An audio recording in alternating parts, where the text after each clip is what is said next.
Dream start labs වෙත අපි ඔබව සාදරයෙන් පිළිගන්නවා. මේ වීඩියෝ එකෙන් අපි පෙන්වීමට යන්නේ චක්‍රයේ මැද සිටින විට කොහොමද සමාජිකයෙකු ඇතුළත් කරගන්නේ කියලා. මේකෙන් අදහස් කරන්නේ කණ්ඩායමේ යම් කාලයක් රැස්වීම ඉදිරියෙන් වැඩ කටයුතු කරගත්තයින් පස්සේ සමාජිකයෙකු ඇතුළත් කිරීමයි. අපි උදාහරණයක් ලෙස මේ අවස්ථාව ගමු. දැනටමත් කණ්ඩායමේ ඉන්න සමාජිකයෙකු සමන් කියලා අලුතෙන් මිතුරෙකු රැස්වීමට අරගෙන එනවා.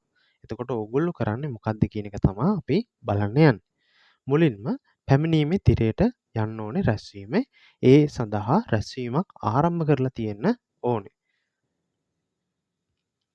පැමිණීම තිරයට ගියායින් පස්සේ ඒකේ යටම ඕගොල්ලන්ට බලා ගන්න පුළුවන් කණ්ඩායමට නව සමාජිකයෙකු එක් කරන්න කියන බොත්තම. ඒක ක්ලික් කරාම මතුවෙනවා දැනටමත් චක්‍රය ආරම්භ වෙලා ඇත්තේ. ඒ නිසා අවශ්‍යද කියලා තහවුරු කරන්න කියලා ඒක අපිට ඕ කියන එක දෙන්න පුළුවන්. ඊට පස්සේ ඔයගොල්ලන්ට විකල්ප දෙකක් එනවා. Dream Save නව ගිණුමක් නිර්මාණය කිරීම සහ දැනටමත් Dream Save ගිණුමක් තියෙන කෙනෙක්වද ඇතුළත් කරන්න කියලා. එතකොට මේ අරගෙන එන සමන් කියන පුද්ගලයා කලින් Dream Save කණ්ඩායමක එයා සමාජිකත්වයක් තියෙනවා නම් අපිට දැනටමත් සමාජිකත්වයේ තියෙනවා කියලා දැනටමත් Dream Save ගිණුමක් තියෙනවා කියලා දාන්න පුළුවන්. නැත්නම් මට නව Dream Save ගිණුමක් සකස් කිරීමට අවශ්‍යයි කියන එක දෙන්න පුළුවන්. අපි මේ අවස්ථාවේදී අලුතෙන් එන සමාජිකයෙකු නිසා අලුත් ගිණුමක් සකස් කරන්න කියන එක දීලා ඊළඟ දෙමු. ඊට පස්සේ නම ඇතුළත් කරන්න තියෙනවා. මම ඔයගොල්ලන්ට ප්‍රායෝගික වෙන්න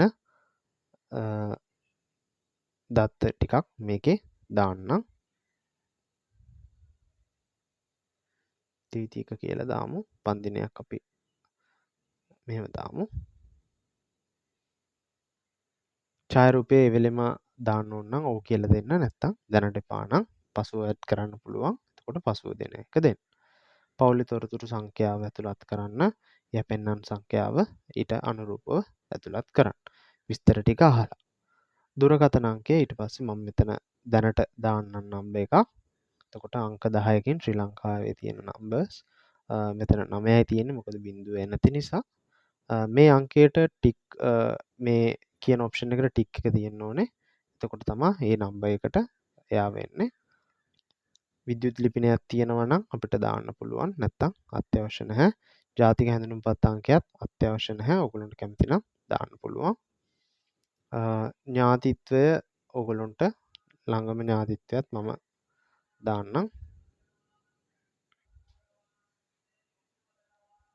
ඥාතිත්වය දාලා අපිට මේක අවසන් කරන්න පුළුවන්.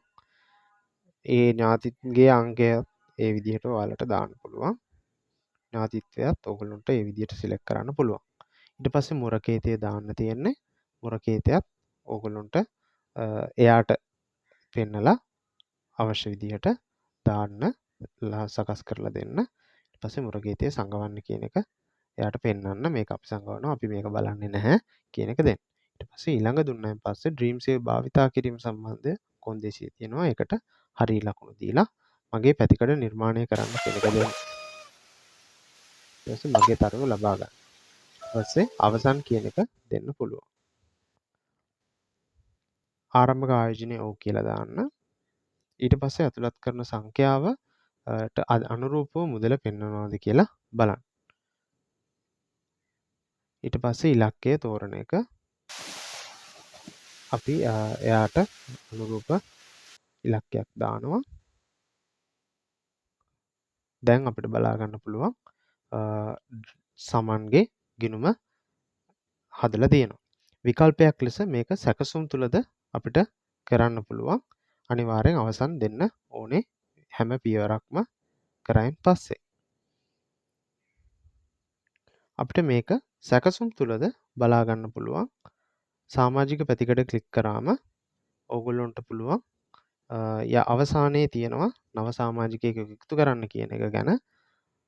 ඒකට ඕගොල්ලොන්ගේ තහවුරු කිරීම දුන්නායින් පස්සේ එයාව ඇඩ් කරන්න පුළුවන්.